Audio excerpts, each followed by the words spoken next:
Bonjour, je suis Tessélie Taïsaoui, je suis kiné spécialisée en rééducation de la main, du poignet et du coude et j'exerce à Lyon 8e, donc j'ai un cabinet spécialisé en rééducation de la main. Je suis kiné depuis 2013, je suis également formatrice en IFMK, formatrice auprès des kinés qui sont déjà diplômés. Je suis également présente sur les réseaux sociaux sous le nom de Tessa Kinéma, donc j'ai une page Instagram et une chaîne YouTube. Donc mon but c'est de transmettre les informations principales en rééducation de la main à connaître et notamment tout ce qui est contre-indication puisque c'est ça le plus compliqué, puisque souvent en rééducation de la main, du poignet et du coude, ce sera de la traumatologie. Et toute la complexité, c'est d'essayer de ne pas abîmer le travail du chirurgien ou de ne pas aggraver le traumatisme initial, s'il s'agit par exemple d'une fracture traitée orthopédiquement, etc. Alors du coup, pour parler un petit peu des réseaux, donc sur ma page, je propose des fiches récapitulatives, par exemple, où je parlais des fiches récapitulatives d'une fracture de poignet, par exemple, c'est qu'est-ce qu'on aura le droit de faire, qu'est-ce qu'on n'aura pas le droit de faire, quels sont les mécanismes lésionnels, etc. J'ai également proposé des vidéos démonstratives d'exercices de rééducation, notamment sur le plateau canadien, que j'aime beaucoup utiliser, mais également des mobilisations que j'utilise, par exemple, pour le coude, etc. Donc je donne quand même pas mal d'infos gratuitement, entre guillemets, pour justement aider les kinés à accéder à ce contenu de rééducation qui est très spécifique. Moi, je me rappelle qu'à l'école de kiné, malheureusement, j'avais pas vu grand-chose sur cette partie du corps. On avait beaucoup fait le harachi, par exemple, mais on n'avait quand même pas trop développé cette partie-là. Donc voilà, le but, c'est vraiment d'essayer de sensibiliser les kinés à l'importance de bien connaître toutes les contre-indications et les indications en rééducation de la main, du poignet et du coude. Pour parler de manière un petit peu plus globale des réseaux sociaux, donc ce qui est intéressant, il y a des avantages et des inconvénients, évidemment. Donc, ce qui est très intéressant sur les réseaux sociaux, que j'aime bien, moi, personnellement, et qu'évidemment, je n'avais pas non plus à mon époque, c'est le fait que l'information vienne à nous. C'est-à-dire que quand j'étais étudiante, par exemple, moi, si je voulais apprendre quelque chose sur la fracture du poignet, il fallait que j'aille regarder sur Internet ou que j'aille à la BU, etc. Et là, du coup, même en scrollant sur Insta, on se retrouve à avoir des informations qu'on n'aurait pas forcément cherchées. Et le gros avantage, c'est que du coup, on va s'intéresser à des choses auxquelles on n'aurait pas forcément pensé.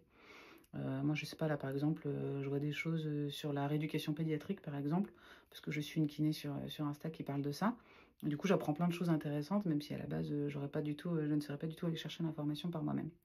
Donc ça, c'est vraiment cool, c'est vraiment ce qui est bien avec les réseaux. Ça permet aussi de mettre en avant les formations et les congrès, etc. C'est-à-dire que du coup, pareil, l'information, elle vient à nous directement et ça permet de voir aussi justement des kinés qui sont plus ou moins calés justement dans différentes parties du corps.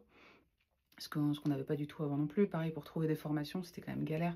On n'avait pas de catalogue entre guillemets de formation, on avait juste des organismes de formation qui disaient moi je propose telle et telle formation, et si par exemple il n'y avait pas de formation sur la main, c'était pas si évident que ça à trouver. Donc voilà, c'est vraiment le gros avantage des réseaux. Les inconvénients maintenant, parce qu'évidemment il y en a, le gros inconvénient, il y a deux gros inconvénients. Le premier, ce que je ne fais pas du coup, parce que je trouve que justement c'est trop risqué, c'est trop dangereux, c'est de proposer des exercices directement aux patients. Du coup, les patients, malheureusement, ils vont faire des exercices parce qu'ils ont vu un kiné sur Internet qui les propose. Ils n'ont pas de bilan et ils consultent pas de professionnels de santé. Évidemment, ils sont plus à risque de faire des conneries, c'est normal, parce que du coup, sans bilan, on ne sait pas ce qu'il leur faut comme exercice. Donc ça, c'est la grosse difficulté. C'est pour ça que moi, personnellement, sur ma page Instagram, je m'adresse que aux kinés ou aux professionnels de santé. J'ai des médecins aussi qui me suivent, des chirurgiens, etc., des ergothérapeutes. Donc voilà, ça c'est déjà, je m'enlève des problèmes en m'adressant uniquement aux professionnels de santé. Et le deuxième gros inconvénient, c'est la fiabilité des informations qu'on va vous proposer. Donc je vous conseille de toujours bien vérifier justement s'il y a des sources. Est-ce que les publications du coup qui sont faites par des kinés, elles sont sourcées? Et si oui, est-ce que les sources sont de bonne qualité? Parce que des fois, vous avez des études, on peut être publié sur PubMed et avoir des études sur 10 personnes qui ont une fiabilité toute pourrie. Donc voilà, déjà, dans l'idéal, plutôt des kinés qui s'adressent à d'autres kinés, parce que c'est pas en s'adressant aux patients qu'on va réussir à les soigner comme il faut. Et après, justement, des kinés qui ont des sources fiables et qui les mettent bien en avant spécifiquement pour être sûr que, voilà, comme ça, vous êtes sûr qu'ils racontent pas n'importe quoi. On m'a également du coup demandé de parler du projet sur lequel je travaille en ce moment. Donc le but, c'est toujours d'aider le patient à s'autonomiser. C'est aussi l'avantage des réseaux, c'est que les patients, ils pensent qu'ils peuvent s'autonomiser justement en regardant des vidéos de mobilité du rachis, par exemple. Le problème, c'est qu'il faut quand même un bilan bien adapté. Donc là, le but de notre application, c'était que les exercices soient prescrits évidemment par le kiné, ce qui n'a rien à voir. Donc votre patient, il va chez le kiné, et si vous téléchargez donc notre application Andro Pro, du coup, ça permettra de montrer des exercices aux patients qui sont vraiment adaptés à la rééducation et au bilan du coup que vous avez prévu pour votre patient. Exemple, on va reprendre toujours la fracture de l'extrémité distale du radius. Eh bien, du coup, votre patient il vient vous voir, vous allez évaluer les amplitudes, vous allez évaluer sa fonction, vous allez évaluer sa douleur, etc. Et en fonction, vous allez pouvoir lui prescrire des exercices qui sont adaptés justement à son poignet et à son cas à lui en fait. C'est pas des exercices pour une pathologie, c'est des exercices pour des patients. Ce qui n'a rien à voir, du coup en effet on soigne des patients et non pas des pathologies. Et du coup le gros avantage par contre de l'application, c'est sur la partie que j'ai faite notamment, c'est que vous aurez des exercices qui seront proposés en fonction de chaque tableau clinique. Et le gros avantage c'est que vous ne pouvez pas être délétère puisqu'il n'y a pas d'exercices qui seront contre-indiqués. Donc vous n'êtes pas obligé de donner tout le panel d'exercices. Vous pouvez donner juste du coup les exercices dont votre patient a besoin. Et dans les exercices qui vous seront proposés, il n'y a aucun exercice contre-indiqué. Par exemple, votre patient, suite à une fracture d'extrémité distale du radius, de J0 à J45, il n'aura absolument pas le droit de venir ni s'appuyer sur son poignet, ni de venir porter des charges. Donc moi, les exercices que je propose dans l'application pour cette phase, ça va être des exercices d'automobilisation doux, en flexion, en extension, en pronosupination, des étirements des épicondyliens doux, et des exercices de fonction, par exemple, juste venir prendre des aiguilles et puis les mettre dans une éponge, par exemple.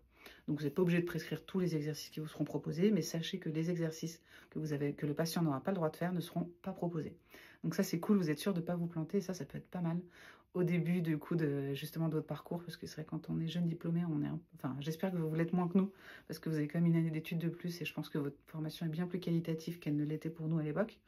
Mais il y a quand même des moments où on a peur de se planter, et grâce à l'appli au moins vous êtes sûr de ne pas vous planter. Il y a également d'autres vidéos d'éducation thérapeutique sur lesquelles, par exemple, j'explique aux patients que c'est normal qu'il ait mal en post-opératoire immédiat, qu'il faudra bien qu'il prenne ses antidouleurs. Des vidéos d'éducation thérapeutique sur le tabac, par exemple, également sur le principe de la rééducation de la main, c'est-à-dire la mobilité, c'est la base. Bref, du coup, c'est vraiment un outil qui va vous aider à accompagner votre patient à domicile pour ces exercices, mais aussi en termes d'éducation thérapeutique. Je propose également des vidéos où j'explique la pathologie aux patients. Donc pour reprendre une fois de plus cet exemple de la fracture du poignet, je vais expliquer aux patients qu'est-ce qui est cassé, c'est le radius qui a bougé, qui a fait 2 morceaux comme ça. Le chirurgien il remet les 2 morceaux en place, il va venir mettre une plaque et des vis. Ça aura une certaine solidité qui permettra la mobilité active et passive douce, mais ça ne permettra pas de faire de renforcement musculaire. Donc voilà, en gros, le contenu de l'application, plus des choses encore plus générales, avec notamment de la méditation, de la cohérence cardiaque, etc., pour aider le patient justement à bien s'apaiser, parce qu'on sait que tout ce qui est stress et manque de sommeil, etc., risque d'engendrer du catastrophisme chez le patient, mais également d'augmenter ses douleurs. Donc voilà, c'est vraiment un outil qui va aider le patient à se prendre en charge de manière globale et non pas juste d'un niveau mécanique, entre guillemets, où on va lui dire de faire 10 extensions, 10 flexions, extensions du poignet. On a essayé d'aller vraiment plus loin et d'accompagner le patient le plus possible et surtout de l'autonomiser le plus possible, parce que ce qu'on veut plus voir et ce que j'apprenais encore il y a donc 11 ans, c'était les électrodes, le chaud, les ultrasons, etc. Donc je sais que vous, la nouvelle génération, heureusement, vous en avez marre de voir ça aussi. D'ailleurs, vous devez malheureusement le voir encore en stage. Donc voilà, on compte sur vous, les kinés, les kinés comme moi qui nous intéressons à ce qui se passe actuellement, du coup, qui nous intéressons aux nouveaux articles, aux nouvelles études, etc. On compte sur vous pour justement bien autonomiser vos patients et ne pas les rendre dépendants de vous. Sous prétexte de se dire il n'y a que mon kiné qui peut me soigner, j'ai le cou bloqué, il n'y a que mon kiné qui peut me débloquer.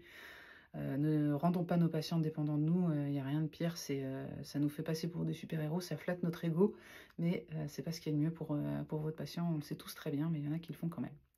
Voilà, bah écoutez, bon courage pour la fin de vos études. Si ça vous intéresse, du coup, comme je vous disais, vous pouvez me suivre sur les réseaux. Et si vous avez des questions, alors du coup, j'ai pas mal de questions, mais normalement, j'essaie d'y répondre. Si vous avez des questions sur des cas cliniques, etc., n'hésitez pas à m'envoyer un petit message privé. Voilà, bon courage à vous pour la suite.